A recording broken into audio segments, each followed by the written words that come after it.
Welcome to the 1,000 Nights and 1 Night.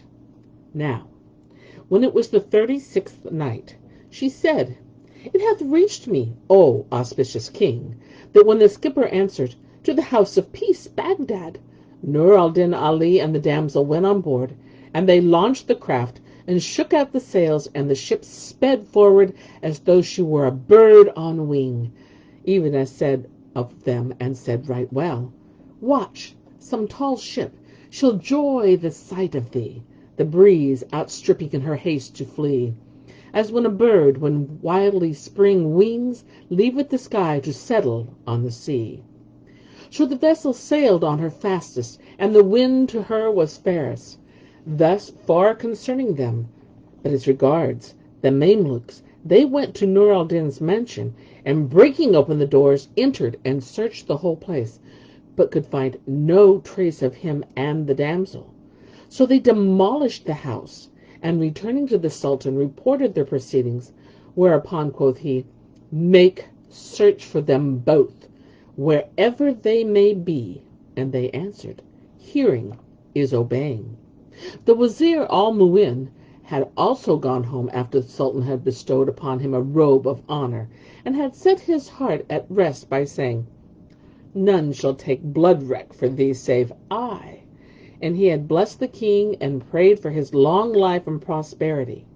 Then the Sultan bade proclaim after the city, Oyez, O ye lieges, one and all, it is the will of our lord the Sultan that whoso bringeth on Nur al-Din Ali, son of al-Fazil bin Khakan, and bringeth him to the Sultan, shall receive a robe of honor and 1,000 gold pieces, and he who hideth him, or knoweth his abiding place, and informeth him not, deserveth whatsoever pain and penalty shall befall him. So all began to search for Nur al-Din Ali, but they could not find him, neither trace nor tidings of him. Meanwhile, he and his handmaid sailed on with the wind right aft, till they arrived in the safety of Baghdad, and the captain said to them, This is Baghdad, and 'tis the city where security is to be had. Winter with its frost hath turned away, and prime hath come his roses to display, and the flowers are glowing, and the trees are blowing, and the streams are flowing. So Nur al-Din landed, he and his handmaid, and giving the captain 5 dinars, walked on a little ways, till the decrees of destiny brought them among the gardens, and they came into a place swept and sprinkled with benches along the walls, and hanging jars filled with water. Overhead was a trellis of reed-work, and canes shading the whole length of the avenue, and at the upper end was a garden gate, but this was locked. By Allah, quoth Nur al-Din to the damsel, right pleasant is this place. And she replied, O my lord, sit with me a while on this bench, and let us take our ease. So they mounted and sat there down on the benches, after which they washed their faces and hands, and the breeze blew cool on them, and they fell asleep. And glory be to him who never sleepeth. Now this garden was named the Garden of Gladness, and therein stood a belvedere, hight the Palace of Pleasure, and the Pavilion of Pictures, the whole belonging to the Caliph Harun al-Rashid, who was wont, when his breast was straitened with care, to frequent garden and palace, and there to sit. The palace had 80 lattice windows, and 80 lamps hanging round a great candelabra of gold furnished with wax candles. And when the Caliph used to enter, he would order the handmaids to throw open the lattices and light up the rooms, and he would bid Ishaq bin Ibrahim, the cup companion, and the slave girls to sing till his breast was broadened and his ailments were allayed. Now the keeper of the garden, Sheikh Ibrahim, was a very old man, and he had found from time to time, when he went out on any business, people pleasuring about the garden gate with their bonarobas, at which he was angered and was exceeding angry. But he took pleasure, and patience, till one day when the Caliph came to his garden, and he complained of this to Harun al-Rashid, who said, Whomsoever thou surprisest about the door of the garden, deal with them as thou wilt. Now, on this day, the gardener chanced to be abroad on some occasion, and returning found these two sleeping at the gate covered with a single mantilla. Whereupon he said, By Allah, good! These twain know not that the Caliph hath given me leave to slay any one I may catch at the door.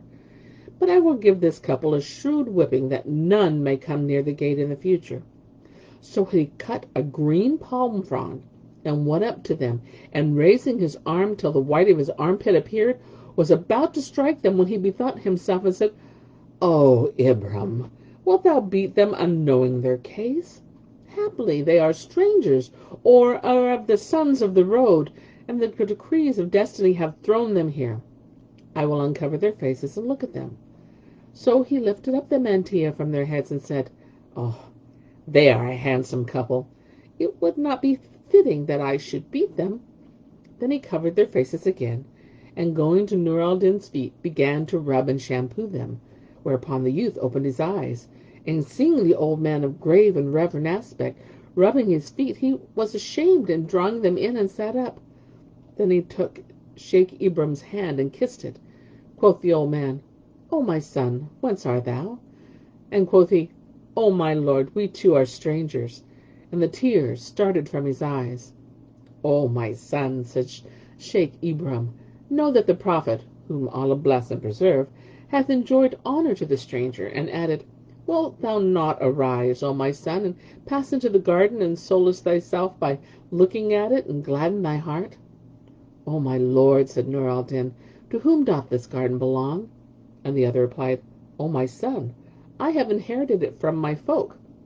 Now his object in saying this was to set them at their ease, and induce them to enter the garden.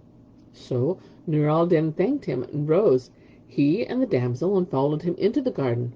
And lo, it was a garden, and what a garden!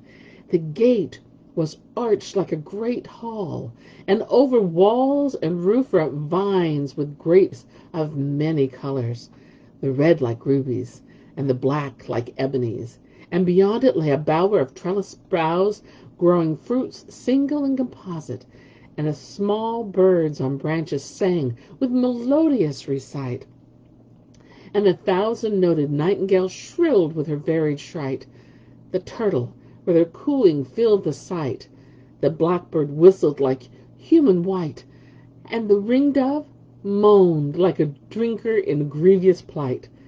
The trees grew in perfection, all edible growth, and fruited all manner fruits, which in Paris would bipartite, with the camphor apricot, and the almond apricot, and the apricot Khorasani. Ah, the plum like the face of beauty, smooth and bright.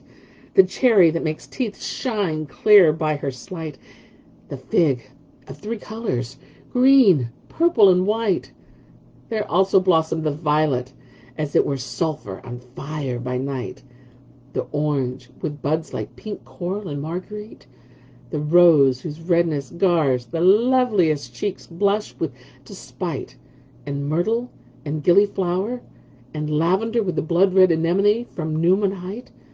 The leaves were all gemmed with tears the clouds had dyed. The chamomile smiled, showing teeth that bite, and Narcissus, with his negro eyes fixed on rose his sight. The citrons shone with fruits, embowed with the lemons like the balls of gold. Earth was carpeted with flowers, tinctured infinite, for spring was coming brighten the place with joy and delight.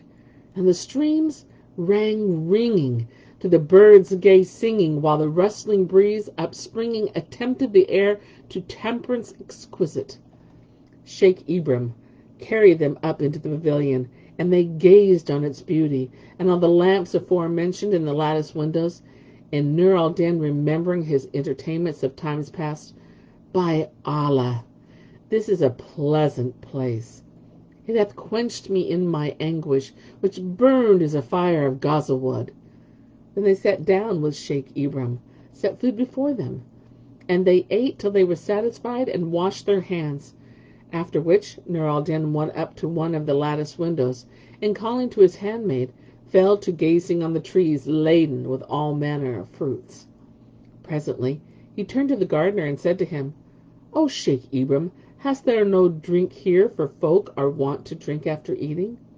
The sheikh brought him sweet water, cool and pleasant, but he said, This is not the kind of water I wanted.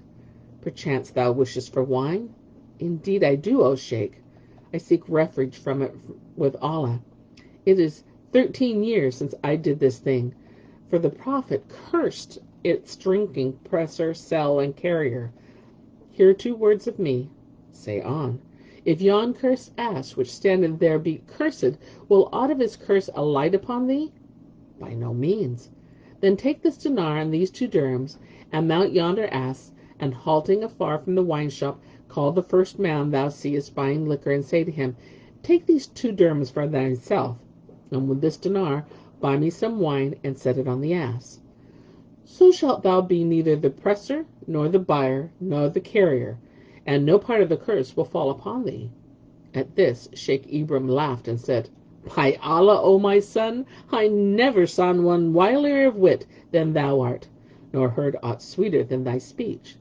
So he did as he was bidden by Nur al-Din, who thanked him and said, We too are now dependent on thee, and it is only meet that thou comply with our wishes.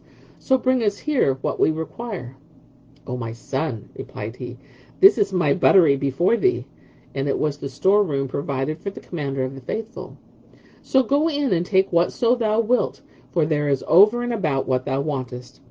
Nur al-Din then entered the pantry and found therein vessels of gold and silver and crystal set with all kinds of gems, and was amazed and delighted with what he saw. Then he took out what he needed and set it on, and poured the wine into flagons and the glass ewers, whilst Sheikh Ibrahim brought them fruit and flowers and aromatic herbs. Then the old man withdrew and sat down at the distance from them, whilst they drank and made merry, till the wine got the better of them, so that their cheeks reddened, and their eyes wantoned like the gazelles, and their locks became dishevelled, and their brightness became yet more beautiful. Then said Sheikh Ibrahim to himself, What aileth me to sit apart from them? Why should I not sit with them? When shall I ever find myself in company with the like of these 2 that favour 2 moons? Then he stepped forward and sat down on the edge of the dais. And Nur al-Din said to him, O my lord, my life on thee, come nearer to us. And he came and he sat by them. When Nur al-Din filled a cup and looked towards Sheikh and said to him, Drink that thou mayest try the taste of it. I take refuge from it with Allah, replied he. For 13 years I have not done a thing of the kind. Nur al-Din feigned to forget he was there, and drinking off the cup, threw himself on the ground as if the drink had overcome him. Whereupon al-Janis glanced at him and said, O Sheikh Ibrahim, see how this husband of mine treateth me. And he answered, O my lady, what aileth him? This is how he always serveth me, cried she. He drinketh for a while, then falleth asleep, and leaveth me alone, with none to bear me company over my cup, nor any to whom I may sing when the bowl goeth round. Quoth the sheikh, and his mien unstiffened, for that his soul inclined towards her, By Allah, this is not well. Then she crowned a cup, and looked towards him, and said, By my life, thou must take and drink it, and not refuse to heal my sick heart. So he put forth his hand, and took it, and drank it off, and she filled a second, and set it on the chandelier, and said, O master mine, there is still this one left for thee. By Allah, I cannot drink it, cried he. What I have already drunk is enough for me. But she rejoined, By Allah, there is no help for it. So he took the cup and drank, and she filled him a third, which he took and was about to drink, when behold, Nur al-Din rolled around and sat upright.